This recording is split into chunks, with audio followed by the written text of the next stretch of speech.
Minus பக்கங்கள். Hi friends, இது மாலிகாவின் கேளுங்க கதை கேளுங்க. மானஸ் எழுதிய ஒரு கூட்டு பறவைகள், அத்தியாயம் 58. அந்த அதிகாலை வேளையில் ஆதியை எதிர்பார்க்காத எல்லோரும் பயந்து போனார்கள். விவரம் அனைத்தையும் தெரிவித்துவிட்டு வேணு நித்யா இருவரின் பதில்களுக்காக அவர்களின் முகத்தை பார்த்தான் ஆதி. இத்தனை நாளாக அந்த பொண்ணை பார்த்துக்கிட்டு இருக்கேன், நல்ல பொண்ணு தான். ஆதியும் விசாரிக்காம இந்த முடிவுக்கு வந்திருக்க மாட்டான், அதனால எனக்கு சம்மதம்தான் என்றான் வேணு. நித்யாதான் கொஞ்சம் தயங்கினாள். எல்லாம் சரிதான் ஆதி, நீ முதல்ல வேண்டாம்னு சொல்லிட்டியே. அவள் அதனால வருத்தப்பட்டு இப்போ இதுக்கு சம்மதிக்கலைன்னா என்ன பண்ணுவ? அவளை சம்மதிக்க வைக்க வேண்டியது என் பொறுப்புமா. சரிடா, அவள் சம்மதிச்சாலும் நாளைக்கு உங்கள் 2 பேருக்குள்ளே இது ஒரு பிரச்சனையாக வரக்கூடாதே. ஏன் அண்ணி நெகட்டிவாக பேசுகிறீங்க என்றான் நந்து.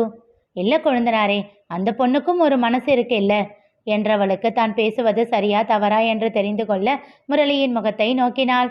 அவன் சிறு புன்னகையோடு பார்த்து கொண்டு இருந்தான். மாமா, உங்கள் சிரிப்புக்கு என்ன அர்த்தம்? நான் சொல்கிறதுக்கு ஒத்துக்கிறீங்களா இல்லை இந்த விஷயத்துக்கு சரின்னு சொல்கிறீங்களா? புரியலை. விடுமா, இதெல்லாம் ஒரு விஷயமே இல்லை. கல்யாணத்துக்கு அப்புறம் பிடிக்கலன்னு சொன்னவங்க கூட தன் இணையோட மனசை புரிஞ்சுக்கிட்டு அளவுக்கு அதிகமான காதலை கொடுத்துருக்காங்க. அப்படிப்பட்டவங்களையெல்லாம் நான் பார்த்துருக்கேன்.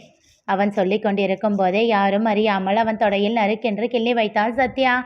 சிரித்து கொண்டே அந்த வலியை தேய்த்து விட்டு சரி செய்து கொண்டு கூறினான் முரளி. நீ யோசிக்கிறதெல்லாம் சரிதாம்மா, ஆனால் ஒரு வேளை இப்போ நாம் சம்மதம் கேட்டு அவள் ஒத்துக்கிட்டானா சந்தோஷம்தானே. ஆதி வேண்டாம்னு சொன்னதுக்கு அப்புறமும் அதை பெருசுப்படுத்தாமல் அவனை கல்யாணம் பண்ணிக்க முன் வந்தான்னு வச்சுக்கோயேன். நீ யோசிச்சு பாரு, அப்படிப்பட்ட ஒரு பொண்ணு ஆதியோட லைஃப்பில் எவ்வளவு பெரிய கிஃப்ட்டுன்னு. புரியுது மாமா. ஆதி, உன்கிட்ட இதை கேட்குறேன். அப்படி அவள் மட்டும் எதுவும் பேசாமல் சரின்னு சொல்லிட்டா அதுக்கப்புறம் அதுக்கு ஈடான அன்பை உன்னால் அவளுக்கு கொடுக்க முடியுமா? முரளியை நெருங்கி அவன் முன் மண்டியிட்டு அமர்ந்தவன் அவன் கைகளை எடுத்து தன் கைகளுக்குள் வைத்து கொண்டு கூறினான். நிச்சயமா பெரியப்பா, அவளை சந்தோஷமாக பார்த்துக்கிறேன். அவள் லைஃப்பில் எந்த கஷ்டமும் வராமல் பார்த்துக்க வேண்டியது உன்னோட பொறுப்பு. ஐ ப்ராமிஸ் யூ பெரியப்பா. புன்னகையோடு அவன் தலை கோதி விட்டவன் வேணுவை பார்த்தான். சரி அண்ணா, நம்ம ஜோசியர்கிட்ட பேசி நேரம் கேட்டுக்கிறேன், போய் பேசிட்டு வந்துடலாம். ஆதி. சொல்லுங்க பெரியப்பா. அந்த பையன் இருக்கான்ல, அவன்கிட்ட பேசி எல்லா விவரமும் சொல்லு. அவங்களுக்கு நாம் யார் என்னன்னு தெரியாதில்ல. அவங்க பக்கம் ஸ்ட்ராங்காக ஒருத்தர் இருந்தால் தானே கல்யாணத்துக்கு சம்மதிப்பாங்க. சரி பெரியப்பா, நான் உடனே காமேஸ்வரன் கிட்ட பேசிடுறேன். 6 மணி அளவில் காமேஸ்வரனை அழைத்தான். சொல்லுங்க சீனியர், என்ன காலங்காத்தால கூப்பிட்டுருக்கீங்க? உன்கிட்ட ஒரு ஹெல்ப்பு வேணும்டா. பாரா, எப்பவும் நாங்கள் தான் ஹெல்ப்பு கேட்போம், அதிசயமாக நீங்கள் கேட்குறீங்க. டேய், இன்னைக்கு உனக்கு வேலை இருக்கா? சீனியர், கல்யாணமாகி 10 நாள் தான் ஆச்சு, இன்னைக்கு சண்டே வேற, வேலை இருக்கான்னு கேட்குறீங்களே என்றான் சிரித்து கொண்டே. அடப்பாவி, எங்கடா போகிற? அவுட்டிங்கா? அட நீங்கள் வேற ஏன் சீனியர். செஞ்சியில் என் அத்தை இருக்காங்கல்ல, விருந்துக்கு கூப்பிட்டுருக்காங்க. அப்படியா? எப்போ போகணும்? 10 மணிக்கு மேலே போகலாம்னு இருக்கேன். கொஞ்சம் லேட்டாக போன பரவாயில்லையா? மத்தியானம் விருந்துக்கு தானே போகிற. சீனியர், முதல்ல என்ன விஷயம்னு சொல்லுங்க, அப்புறமா நான் டிசைட் பண்ணிக்கிறேன். ஆதி எல்லா விவரங்களையும் கூறினான். Okay senior, done. இங்கேருந்து செஞ்சு போக 1 மணி நேரம் தான் ஆகும். நான் 12 மணிக்கு மேலே கிளம்பி போய்க்கிறேன். உனக்கு ஓகே தானே? ஒன்றும் ப்ராப்ளம் இல்லையே. என்ன சீனியர் இப்படி கேட்டுட்டீங்க? மிருனாவுக்காக இது கூட பண்ண மாட்டேனா? அடப்பாவி, அப்போ எனக்காக பண்ண மாட்டியா என்றான் குறும்பு சிரிப்போடு. காமேஸ்வரன் அமைதியாக இருந்தான். டேய், சும்மா விளையாட்டுக்கு கேட்டேன். இல்லை சீனியர், உங்களுக்கு இல்லாத ஆளா? ஆனால் அவளுக்கு நானாச்சும் இருக்கணும் இல்லை. இப்போது ஆதி அமைதியாக இருந்தான். அவன் மனநிலை உணர்ந்து அதை கலைக்கும் பொருட்டு கூறினான் காமேஸ்வரன். ஆனால் இதெல்லாம் கொஞ்ச நாள் தானே.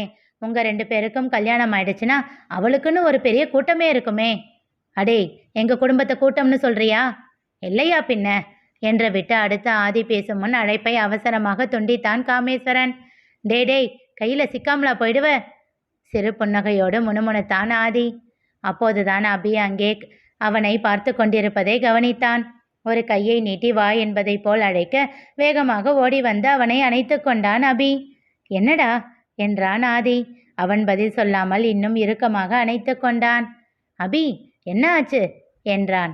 தன் சட்டையில் அவன் கண்ணீரை உணர்ந்தவன் அவசரமாக அவன் முகத்தை நிமிர்த்தி கண்ணீரை துடைத்து விட்டான். என்ன அபி என்றான் பதட்டமாக. எங்களுக்காக ஆசைப்பட்ட பொண்ணை கூட தள்ளி வச்சிடுவீங்களா அண்ணா என்றான் தடுத்தடுத்த குரலில். புன்னகையோடு அவனை உச்சி முகர்ந்தான். சரி, நீயும் கிளம்பி ரெடியாயிரு. நான் எதுக்கு? எனக்கு ஒன்றும் முன்ன கூட்டிகிட்டு போகணும்னு ஆசையெல்லாம் இல்லை. ஆனால் உன்னை பார்த்தா தான் அவள் முகத்தில் சிரிப்பு வரும். அதுக்காகத்தான் வேற வழி இல்லாமல் உன்னை இழுத்துக்கிட்டு போகிறேன். அதெல்லாம் ஓகே தான். ஆனால் எனக்கு கொஞ்சம் யோசனையாக இருக்குது. என்ன யோசனை? இனி உங்கள் கட்சியில் இருக்கலாமா இல்லை அண்ணியோட கட்சியில் இருக்கலாமான்னு யோசிச்சுக்கிட்டு இருக்கேன். அடப்பாவி என்ற வாயின் மேல் கையை வைத்து கொண்டான் ஆதி. அந்த காமேஸ்வரன் அப்படி தான் சொல்கிறான். இப்போ நீயும் இப்படி சொல்கிற. ஏற்கனவே அம்மா வேற அந்த பொண்ணுக்கும் ஒரு மனசு இருக்குல்ல அப்படின்னு இப்போவே அவளுக்காக யோசிக்கிறாங்க. இப்படி எல்லாரும் அவ பக்கம் போயிட்டா நான் தாண்டா தனியாக இருப்பேன் என்றான் பாவமாக முகத்தை வைத்து. உறக்க சிரித்து விட்டு மீண்டும் அவனை அணைத்து கொண்டான் அபி. சரி சொல்லுங்க, என்ன வேண்டாம்னு சொன்னதுக்கு காரணம் என்ன? மீண்டும் ஆதியை கேட்டாள் மிருணாளினி. சொல்கிறேன். எனக்கு மொத்தம் 7 தம்பி தங்கச்சிங்க. சரி. அவங்க தான் என்னோட உலகம். சரி. அவங்க சந்தோஷந்தான் எனக்கு எப்பவும் முக்கியம். அதனால் கல்யாணம் பண்ணிக்க வேண்டாம்னு நினச்சிங்களா என்றவளை முறைத்தான் ஆதி. இப்போ எதுக்கு முறைக்கிறீங்க? காரணத்தை கேட்டால் சட்டுன்னு சொல்ல வேண்டியது தானே.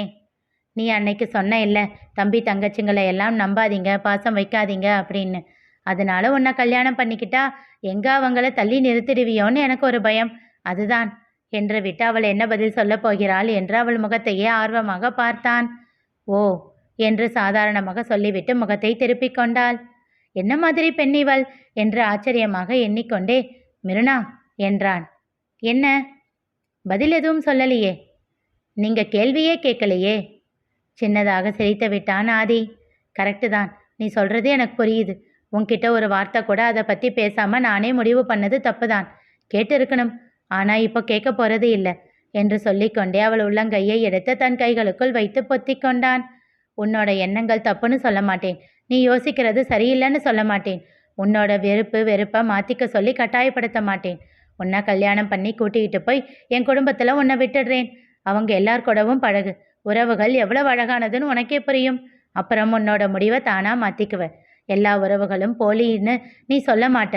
எல்லாரையும் பிடிக்க ஆரம்பிச்சிடும். அவன் சொல்லி கொண்டிருக்கும் போதே அங்கே வந்தான் அபி.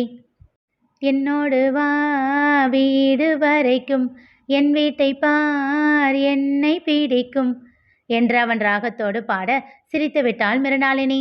செல்லமாக அவன் காதை பிடித்து திருகியவள், டேய், உன் அண்ணனை பிடிச்சதுனால தான் உங்கள் வீட்டுக்கே வர சம்மதிச்சிருக்கேன், நீ மாற்றி சொல்கிற என்றாள். ஆதியும் உடன் சிரித்தான். அண்ணா, பெரியப்பா கூப்பிடுறாங்க என்றான். சரி என்று விட்டு மிருணாளினியை ஒரு பார்வை பார்த்தான். பயப்படாம போங்க அண்ணா, அண்ணியை நான் பத்திரமா பார்த்துக்கிறேன் என்றவனின் தலையில் செல்லமாக கொட்டிவிட்டு சென்றான் ஆதி. அவன் சென்றதும், அண்ணி, நான் உங்களுக்கு ஒரே ஒரு டிப்ஸ் மட்டும் சொல்லவா என்றான். என்ன? அவள் கையை பிடித்து இழுத்து ஜன்னலின் வழியே முரளியையும் சத்யாவையும் சுட்டி காண்பித்தான். அவங்க 2 பேரும் இருக்காங்க இல்ல? ஆமாம், அவங்க தான் எங்கள் பெரியப்பா பெரியம்மா.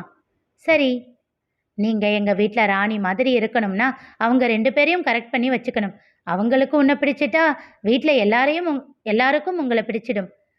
ஓ என்றவள் பார்வையை சுருக்கினாள். என்ன ஆச்சு அண்ணி? நீ பெரியப்பா கூப்பிட்டாருன்னு தானே சொன்ன? ஆமாம். ஆதி ஏன் வேணு சார்கிட்ட பேசிகிட்டு இருக்காரு? ஆமாம், அவர் தானே கூப்பிட்டாரு. அப்புறம் ஏன் பெரியப்பான்னு சொன்ன? அபி புரியாமல் தலையை சொரிந்தான். அண்ணி, என்ன சொல்கிறீங்க? எனக்கு புரியல. அப்பாவை ஏண்டா பெரியப்பான்னு சொன்னேன்னு கேட்குறேன். ஐயோ அண்ணி, அண்ணனுக்கு அப்பா, எனக்கு பெரியப்பா தானே, நான் அதை மீன் பண்ணேன் திகைத்தாள் மிருணாளினி. என்னடா சொல்கிற? என்ன? அப்போ நீ ஆதியோட சொந்த தம்பி இல்லையா? ஐயையோ, உங்களுக்கு அதுவே தெரியாதா என்று விட்டு விழுந்து விழுந்து சிரித்தான் அபி. அவனை இழுத்து அவன் முதுகில் 2 அடி வைத்தாள். போதும் சிரிச்சது, பதில் சொல்லு எனக்கு. ஆதி அண்ணாக்கு ஒரே ஒரு தங்கச்சி மட்டும்தான். நீங்கள் ஃபோனில் பேசுகிறீங்களே, சென்னையிலேருந்து இன்ஸ்ட்ரக்ஷன் கொடுப்பாளே, அவ மட்டும்தான். நாங்கள் எல்லாருமே சித்தப்பா பசங்க தான். ஓ, அப்போ உங்கள் பெரியப்பாவுக்கு? அவங்களுக்கு குழந்தை இல்லை. ஓ என்றவள் பார்வை முரளியையும் சத்யாவையும் ஒரு முறை தீண்டியது. அண்ணி, கவலையே படாதீங்க, எங்கள் வீட்டோட கதையெல்லாம் நான் போக போக சொல்கிறேன், ஓகேவா? நிறைய லவ் ஸ்டோரியெல்லாம் இருக்கு என்றான் மெல்லிய குரலில். அவனை செல்லமாக முறைத்தாள். மற்றவங்களது எல்லாம் ஓகே, உன்னோடதுன்னு ஏதாவது சொன்னால் பிச்சிடுவேன் பிச்சு. ஒழுங்காக படிக்கிற வேலையை பார்க்கணும். ஆஹா, ரொம்ப ஸ்ட்ரிக்ட் ஆஃபீஸராக இருப்பீங்க போலையே. அண்ணனை ஏமாத்துற மாதிரியெல்லாம் உங்களை ஏமாற்ற முடியாது போல இருக்கே. சரி விடுங்க, பார்த்துக்கலாம் என்று சோகமாக அவன் கூற சிரித்து விட்டாள் மிருணாளினி. அவள் சிரித்து பேசிக்கொண்டிருப்பதை மனநிறைவோடு பார்த்து கொண்டிருந்தார் நாயகி. இனி நிகழப்போவது என்ன தெரிந்து கொள்ள தொடர்ந்து கேளுங்க. கதை கேளுங்க. மீண்டும் சந்திப்போம்.